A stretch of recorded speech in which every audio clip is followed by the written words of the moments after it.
Amém, amém. Dá vontade de ir para o céu, né? Não dá vontade? O que será que está acontecendo lá no céu, neste momento? Às vezes eu vejo o meu filho e a minha futura nora e fico pensando em Deus, né? Sabe por quê? Eles estão preparando o casamento. Dá trabalho? Dá bastante trabalho, né? E será que tem outro casamento sendo preparado? Porque daí eu fico olhando e penso assim, como será que é lá no céu a preparação do casamento? Os irmãos sabiam que tem um casamento sendo preparado lá no céu? Vamos abrir a nossa Bíblia em Apocalipse.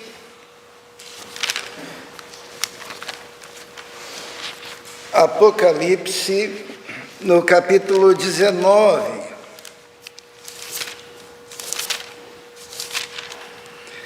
Apocalipse, capítulo 19. Mantenham a sua Bíblia aberta, nós vamos pensar alguns minutos sobre esse tema e que se encaixou com a cantata preparada tão bem pelos nossos jovens.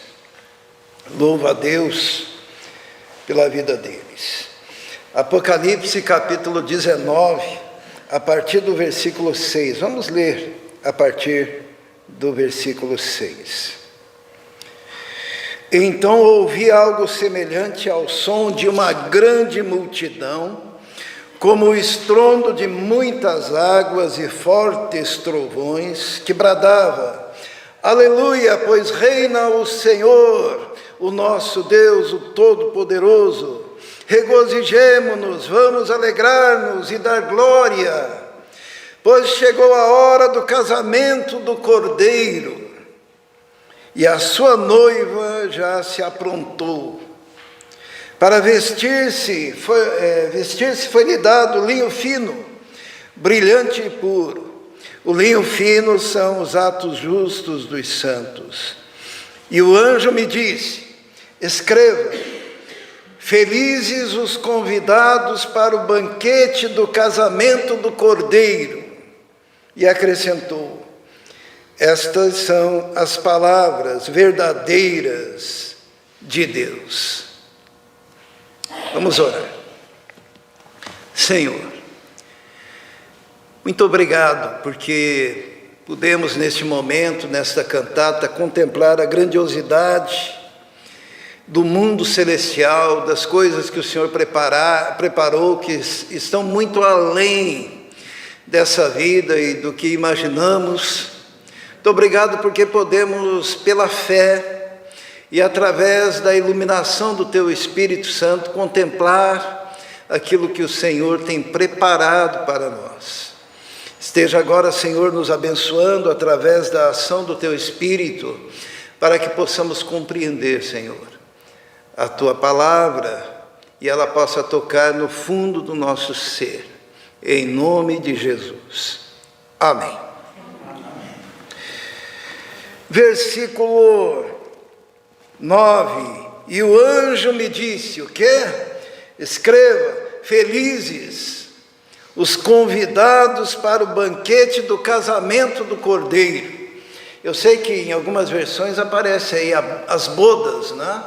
Para as bodas do Cordeiro. É o casamento do Cordeiro. Quem é o Cordeiro? Jesus. Quem é a noiva? A igreja.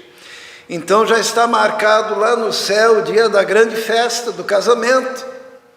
E os preparativos estão a todo vapor. E são bem-aventurados os convidados. E quem são os convidados para esse casamento? Jesus, ele deu algumas pistas sobre os convidados, né? Ele contou algumas histórias sobre banquetes e sobre festas de casamento. E lá nós encontramos: e você é um convidado para esse casamento. Você vai aceitar o convite? Você vai querer participar dessa festa? Tem festas de casamento que a gente pensa assim: eu quero ir. E às vezes a gente não é convidado, né? E é aquele festão. A gente se contenta em olhar pelo Facebook. Mas para essa festa, você é convidado. É a festa cósmica. É o maior casamento de toda a história do universo. Do Cordeiro, Filho de Deus, com a sua noiva, a igreja. E somos convidados. Mas como que os convidados se comportam? Jesus, ele deu alguns exemplos, né? Então nós vamos ler lá em Mateus, capítulo 22, onde Jesus conta a história de um casamento. Mateus, no capítulo 22. Todos encontraram? Mateus 22 diz assim: Jesus lhes falou novamente por parábolas. Jesus gostava de falar por parábolas, né? E ele disse assim: o reino dos céus é como um rei que preparou um banquete de casamento para o seu filho. Enviou seus servos aos que tinham sido convidados para o banquete, dizendo-lhes que viessem. Mas eles não quiseram vir.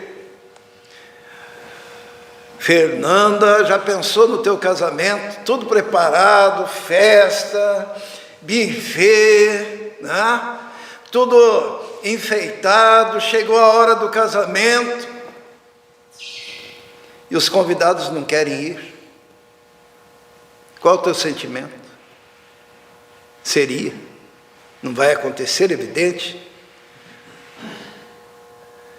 Jesus conta de um casamento em que os convidados, eles não quiseram vir. Daí no versículo 4 diz assim: de novo enviou outros servos e disse: digam aos que foram convidados que preparei meu banquete, meus bois e meus novilhos gordos foram abatidos. E até um churrasco e tanto, né?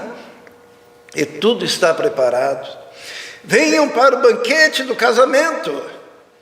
Mas eles não lhes deram atenção e saíram, um para o seu campo, outro para os seus negócios. Os restantes, agarrando os servos, maltrataram-nos e mataram. O rei ficou irado e, enviando o seu exército, destruiu aqueles assassinos e queimou as cidades deles. Então disse aos seus servos: o banquete do casamento está pronto, mas os meus convidados não são dignos. Lá no livro de Apocalipse diz o quê? Felizes, bem-aventurados, quem?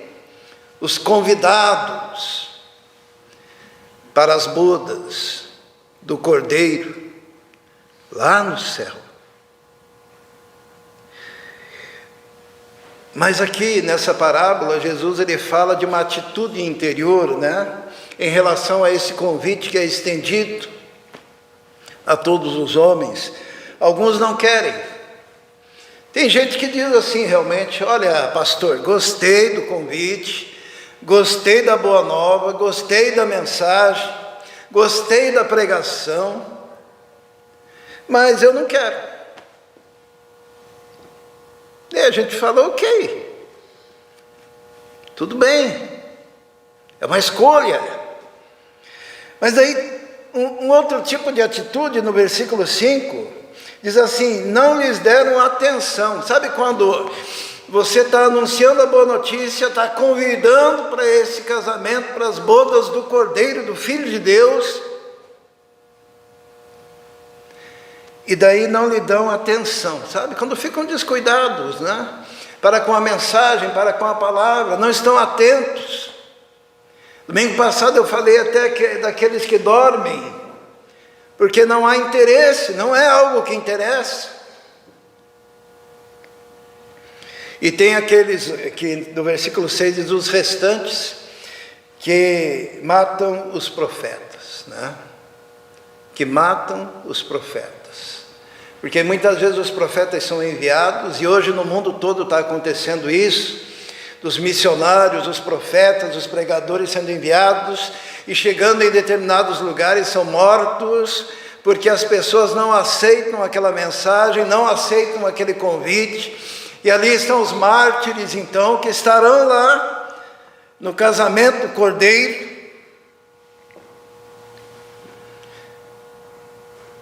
Mas tem aqueles que tratam dessa forma. Então, em Mateus, a ênfase é numa atitude do coração, de desprezo, de desdém.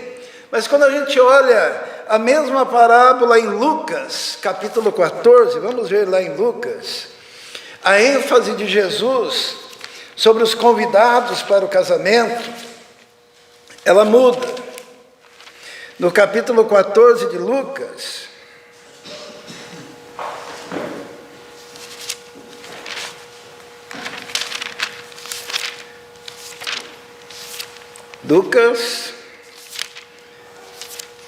capítulo 14, nós encontramos, daí é uma ênfase não em atitudes, mas uma ênfase em desculpas. Vamos ler a partir do versículo 15, diz assim: ao ouvir isso, um dos que estavam à mesa com Jesus disse: feliz será aquele que comer no banquete do reino de Deus. Jesus respondeu: certo homem estava preparando um grande banquete, convidou muitas pessoas. Na hora de começar, enviou seu servo para dizer aos que haviam sido convidados: venham, pois tudo já está pronto. Mas eles começaram, um por um, a apresentar desculpas. O primeiro disse: acabei de comprar uma propriedade e preciso ir vê-la. Por favor, desculpe-me. Essa desculpa eu já ouvi algumas vezes. Quando eu pego e digo: irmão, o que houve? Ah, pastor, eu comprei uma casa na praia, comprei uma propriedade e preciso ir vê-la.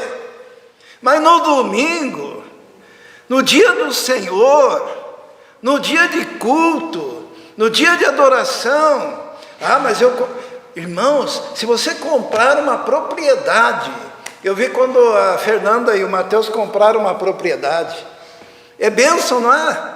Alegria, eles queriam que todo mundo fosse lá ver, não é isso? Bênção de Deus.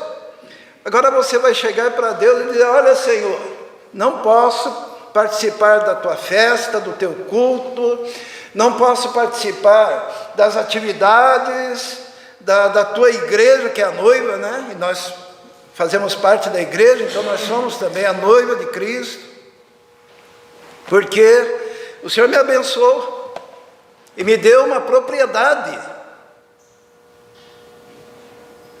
e não vai dar então, Senhor.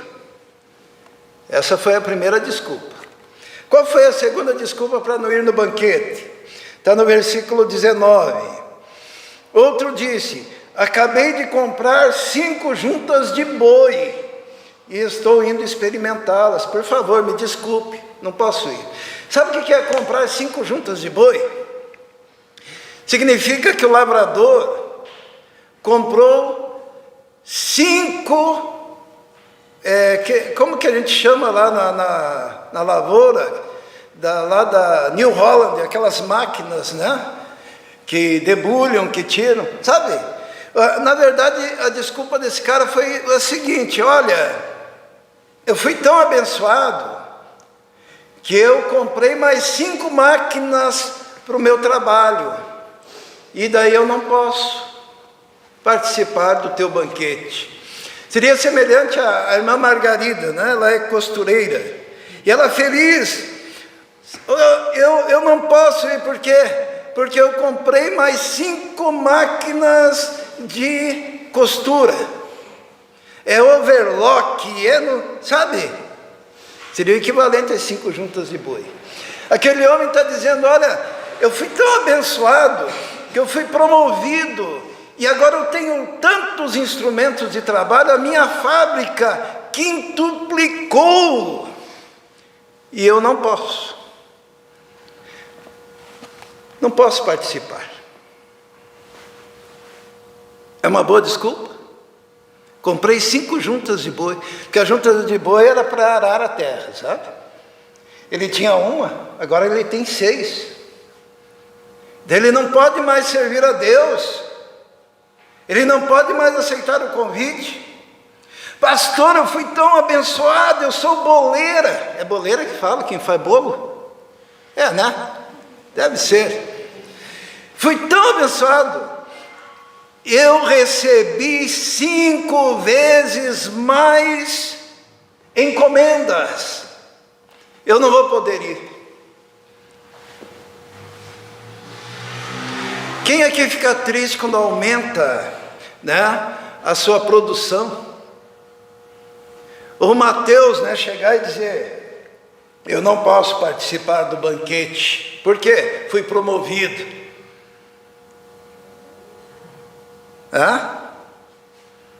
Eu não vou participar do ensaio. Por quê? Porque Deus me abençoou. E agora eu tenho que trabalhar a serviço, porque eu ganhei cursos na minha empresa. E agora eu estou na crista da onda. Então eu não posso.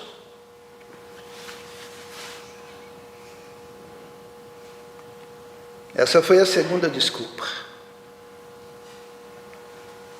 E qual foi a terceira? Está no versículo 20. Ainda outro disse: acabo de me casar, por isso não posso ir. Irmãos, acabo de me casar e agora não posso mais estar integrado, envolvido na obra de Deus. Agora eu tenho que cuidar da minha mulher, agora eu tenho que cuidar do meu marido, agora eu tenho que cuidar da minha casa, do meu lar. Acabei de me casar. Não seria um motivo maior para estar ligado ao Senhor? Não seria um motivo maior para estar firmado com o Senhor? Tem um professor meu, o professor Pascoal, talvez alguns conheçam, ele foi meu professor de prática ministerial, e ele falava para os jovens seminaristas, ele dizia assim: se Deus não lhe der uma esposa, cuidado que o diabo vai querer te dar. Sabe o que significa isso? Significa que a tua vida vai ser um inferno. Então o melhor é priorizar as coisas de Deus. Lá em Apocalipse nós lemos: bem-aventurados e felizes aqueles que recebem o convite para as bodas do Cordeiro. E todas essas desculpas, a primeira, comprei, Deus está me prosperando, comprei uma casa, comprei 2 casas, comprei 3 casas, não tenho tempo para Jesus. Segunda desculpa: Deus me abençoou no trabalho, agora eu tenho 5 juntas de boi, não tenho tempo para Jesus.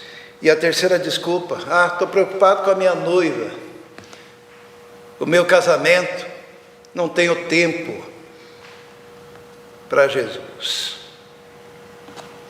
Se nós continuarmos a parábola, é de tremer, porque no versículo 21 diz assim: o servo voltou e relatou ao seu senhor. Então o dono da casa irou-se e ordenou ao seu servo: vá rapidamente para as ruas e becos da cidade e traga os pobres, os aleijados, os cegos, os mancos.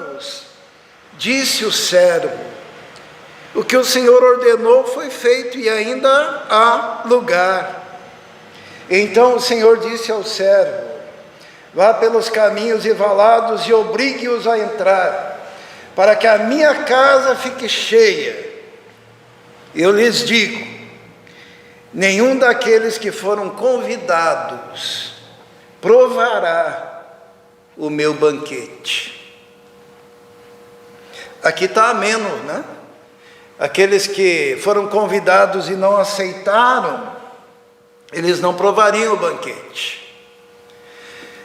Mas a ordem é: olha, manco, aleijado, mendigo, os que estão nas ruas e valados, eles não vão dizer, comprei uma casa e não posso ir, nem, eu estou com um bom emprego e não posso ir, eu melhorei a minha máquina de trabalho e não posso ir, ou eu estou me casando e não posso ir. Então, traga os aleijados, traga os coxos, traga os mendigos, que estão preparados para abrir o coração. Mas esses que foram convidados e deram desculpas, não provarão o meu banquete. Mas acontece que lá em Mateus, no capítulo 22, é a mesma parábola com ênfases diferentes, a consequência foi pior. No capítulo 22, no versículo 8, diz assim: então disse aos seus servos, o banquete de casamento está pronto, mas os meus convidados não eram dignos. Vão às esquinas e convidem para o banquete todos os que vocês encontrarem. Então os servos saíram pelas ruas e reuniram todas as pessoas que puderam encontrar, gente boa, gente má, e a sala do banquete de casamento ficou cheia de convidados. Mas quando o rei entrou para ver os convidados, notou ali um homem que não estava usando veste nupcial. E lhe perguntou: amigo, como você entrou aqui neste lugar sem a veste nupcial? O homem emudeceu. Então o rei disse aos que serviam: amarrem-no as mãos e os pés e lance-no fora para as trevas. Ali haverá choro e ranger de dentes, pois muitos são chamados, mas poucos escolhidos. Que terrível, né? Tinha um indivíduo que foi para a festa de casamento, mas faltava a roupa apropriada. Qual que é a roupa apropriada? Vamos ver lá em Apocalipse 19, que é o segundo aspecto, né? A primeira coisa que aparece lá são os convidados, mas também tem a questão das vestes. Apocalipse, no capítulo 19, no versículo 8, diz assim, 19:8. Vamos ler um pouquinho antes. Pois chegou a hora do casamento do Cordeiro, e a sua noiva já se aprontou para vestir-se. Foi-lhe dado linho fino, brilhante e puro.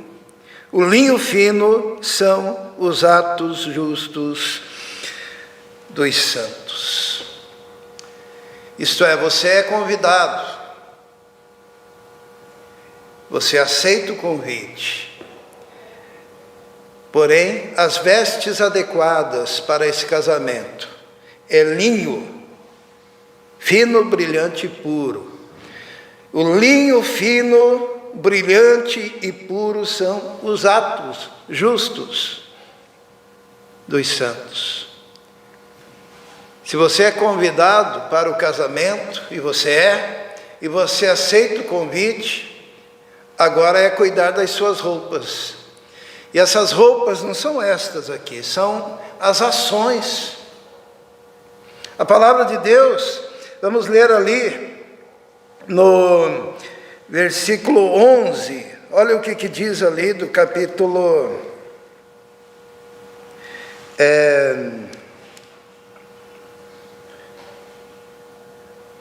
versículo 14,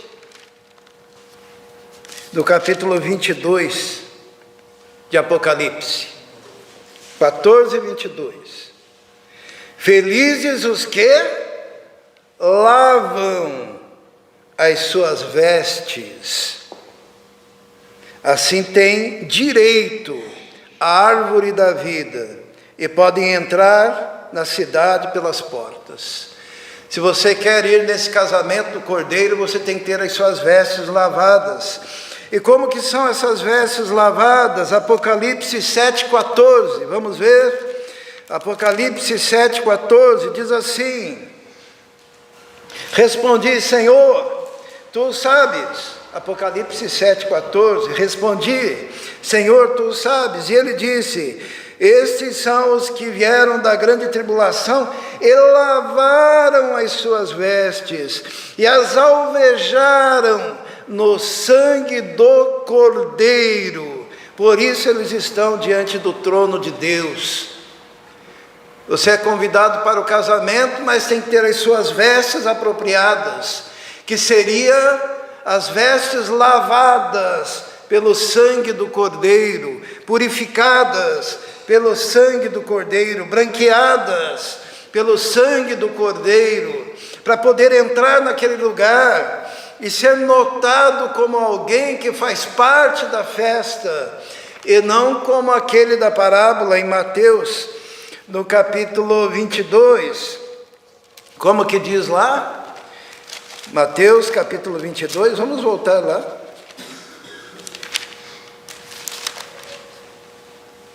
No versículo 11, mas quando o rei entrou para ver os convidados, notou ali um homem que não estava usando vestes adequadas.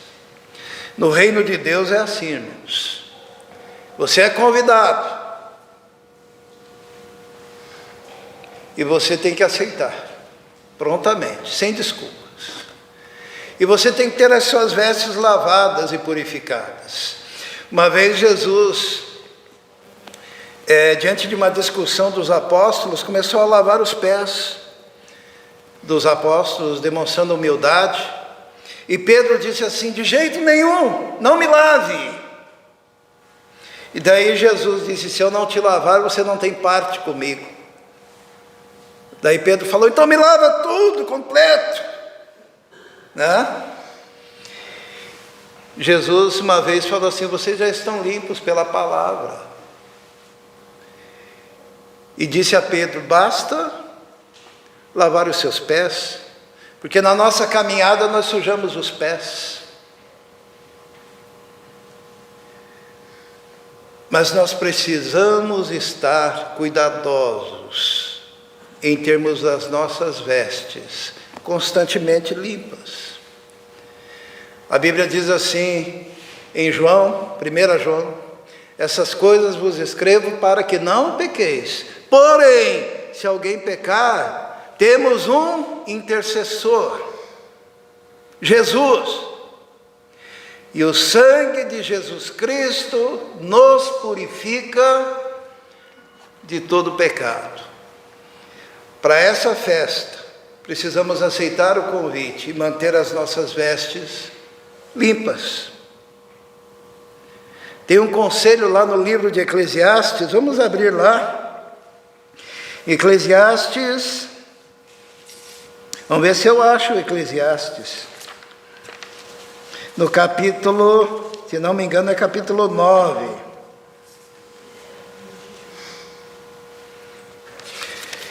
Senão eu vou ter que citar de cor, né? Todos conhecem?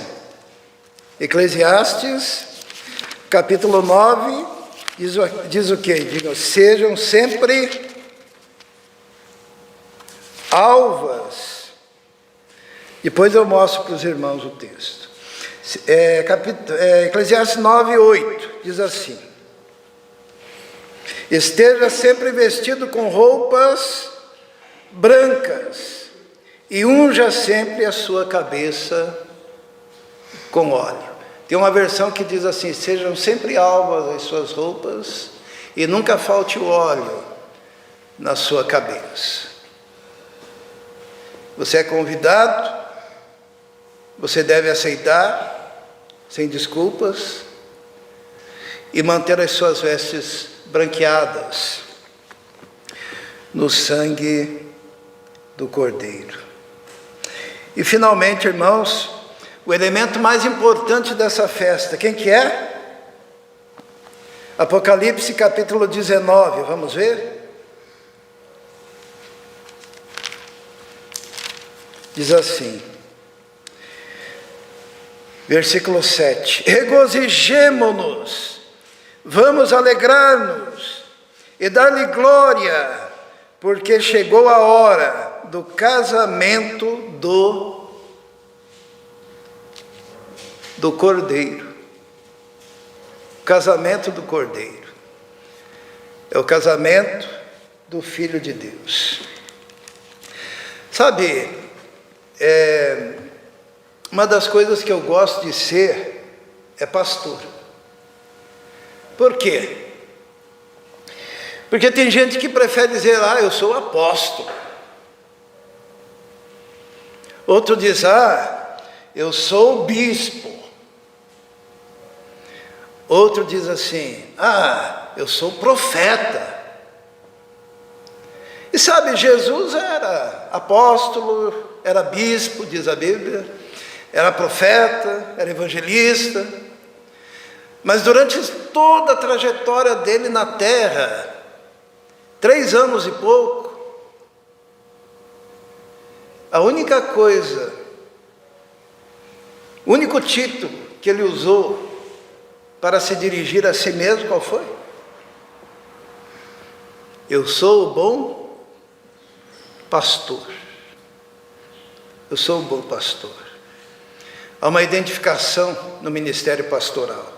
Hoje em dia a pessoa bate no peito e diz, eu sou apóstolo, porque eu mando nas igrejas. Eu sou bispo, porque eu tenho um grupo de igrejas. Sou profeta. Mas o pastor é aquele que cuida das ovelhas, né? Qual o pastor mais antigo da história? Alguém sabe? Quem que tinha ovelha mais... é o mais antigo da história.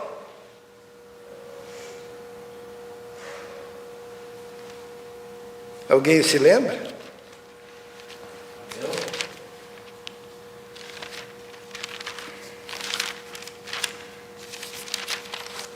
Alguém que tinha um cordeiro.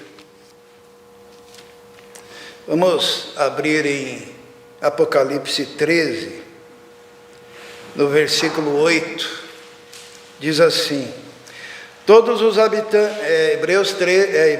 Apocalipse 13, 8, Apocalipse 13, 8, todos os habitantes da terra adorarão a besta, a saber, todos aqueles que não tiveram seus nomes escritos no livro da vida do Cordeiro, que foi morto desde a criação do mundo. Deus tinha um cordeiro. O próprio Deus tinha um cordeiro. Ele era o pastor. O cordeiro que ele imolou no seu propósito e na sua mente, desde quando? Desde antes da fundação do mundo. O mais antigo pastor tinha um cordeiro, que era o próprio filho, imolado. E agora ele prepara esse casamento do cordeiro. Imagine o quanto o Senhor preparou o casamento do Filho. Aquele cordeiro estava reservado desde antes da fundação do mundo para ser o cordeiro da nossa salvação. Uma vez, foi cantado aqui agora há pouco, Abraão recebeu uma ordem de Deus e Deus falou assim, Abraão, me dê o seu filho, o teu único filho, o filho que tu amas. E Abraão pegou o menino e o levou lá no monte, e o menino olhou para o pai e disse, pai, tem lenha, tem fogo, tem a faca, mas aonde está o cordeiro para o holocausto? E Abraão olha para ele e diz, filho, Deus proverá o cordeiro. E quando Abraão foi para imolar o próprio filho, o anjo gritou, não faças isso. E havia ali perto um cordeiro preparado. E aquele cordeiro salvou um menino. Isaque, não foi isso? Muito tempo se passou, o povo estava no Egito há 430 anos, Deus falou: eu tenho ouvido o clamor desse povo, e no dia de Páscoa, Deus falou: preparem um cordeiro, um para cada família, um cordeiro para cada família. E ali houve a libertação do Egito, da escravidão.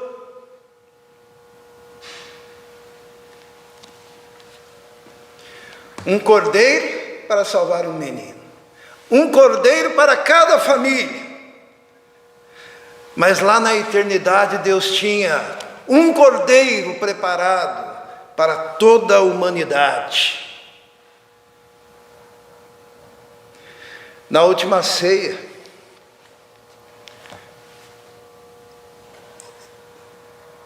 Jesus, ele fala para Pedro: Pedro, vai ali na minha frente, você vai encontrar um homem carregando lá água, siga aquele homem, daí entre na casa que ele entrar, pergunta onde que está o lugar para que eu possa participar da Páscoa com os meus discípulos. Daí o dono da casa disse: olha, esse lugar mobiliado era um lugar chique. E Jesus deu a instrução: Pedro, prepare a minha Páscoa. E como é que era a Páscoa? Pedro teria que assar um cordeiro, preparar ervas amargosas, pães asmos, vinho. E a Páscoa era da seguinte forma: quem celebrava a Páscoa pegava o vinho, tomava, passava o vinho, e o vinho era passado para todos que estivessem à mesa. E aquele vinho era o vinho da proclamação. Quem estava dirigindo, seja o pai de família, seja o líder, seja o tio, começava a contar a história do povo que tinha ido para a escravidão no Egito.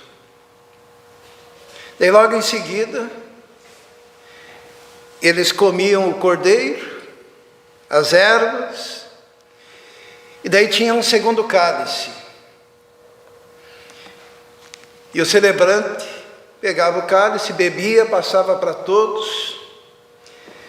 E aquele era o momento de contar as maravilhas que Deus havia feito, dando pão, dando maná, dando água, a nuvem, a coluna de fogo, o mar se abrindo. E ali eles começavam a se alegrar e dizer: louvado seja Deus que nos livrou da escravidão. Depois desse momento, o terceiro cálice era passado, e era o momento de lembrar do sofrimento. O celebrante pegava o pão, quebrava com as mãos, distribuía, e eles começavam a lembrar que foram escravos e começavam a chorar, angustiados, aquela dor, aquela lembrança. Isso era feito em cada família, de geração em geração, para marcar tudo o que havia acontecido com o povo. E depois daquele choro e lembrança do sofrimento, o quarto cálice da alegria, onde eles brindavam e saíam em festas cantando e lembrando que o Senhor os havia livrado da escravidão. Pedro preparou tudo aquilo e a cerimônia começou. Teve o primeiro cálice, o segundo cálice. Quando chegou a hora do pão, Jesus quebra o ritual. Ele pega o pão e disse: este é o meu corpo que é partido por vós. Os discípulos pensaram, mas não, agora é o momento de lembrar o sofrimento lá no Egito, como escravos, açoitados. Será que Jesus esqueceu? Mas Jesus disse: esse é o meu corpo, que é partido por vocês. Façam isso em memória de mim. Jesus traz um novo significado. O cordeiro que estava reservado lá na eternidade era ele. E é o mesmo cordeiro que um dia fará a boda para a qual você é convidado. Eu não sei qual a sua situação, se você já aceitou o convite, como andam as suas vestes, se você já foi lavado e branqueado no sangue do Cordeiro, que é uma atitude de fé, onde você abre o coração e diz: Senhor, me limpe, me purifique, me transforme, eu quero fazer parte da igreja, eu quero fazer parte da noiva, eu quero comer desse pão. Porque quando você come aquele pão começa a fazer parte das suas células, do seu corpo, vai envolvendo a sua vida e você se faz um com o Senhor.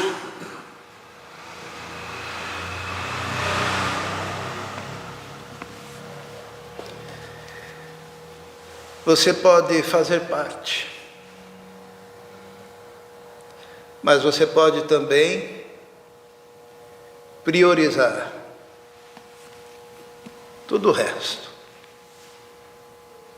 De que adianta você ganhar o mundo todo e perder a sua alma?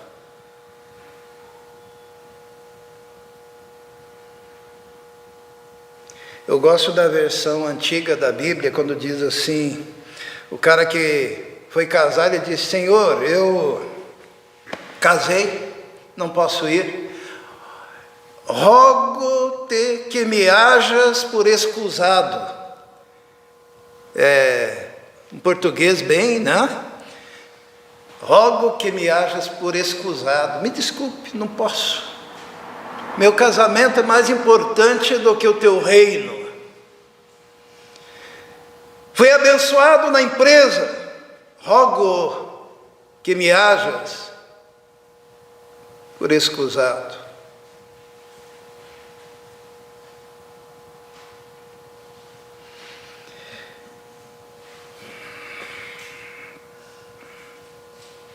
Quanto melhor não seria dizer: Senhor, eis-me aqui, para viver contigo, para andar contigo, para ter a minha vida ligada à sua. Bem-aventurado aquele que recebe o convite para as bodas do Cordeiro. Vamos orar. Senhor, muito obrigado pela cantata, muito obrigado pelo convite, Senhor, para fazermos parte das bodas do Cordeiro. Obrigado porque um dia estaremos aí contigo. Senhor,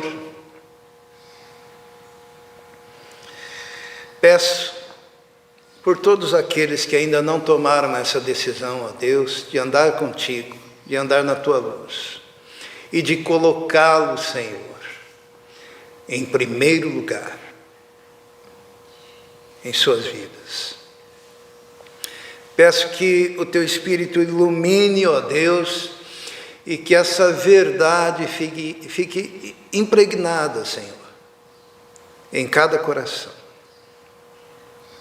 Te pedimos isso, em nome de Jesus. Amém.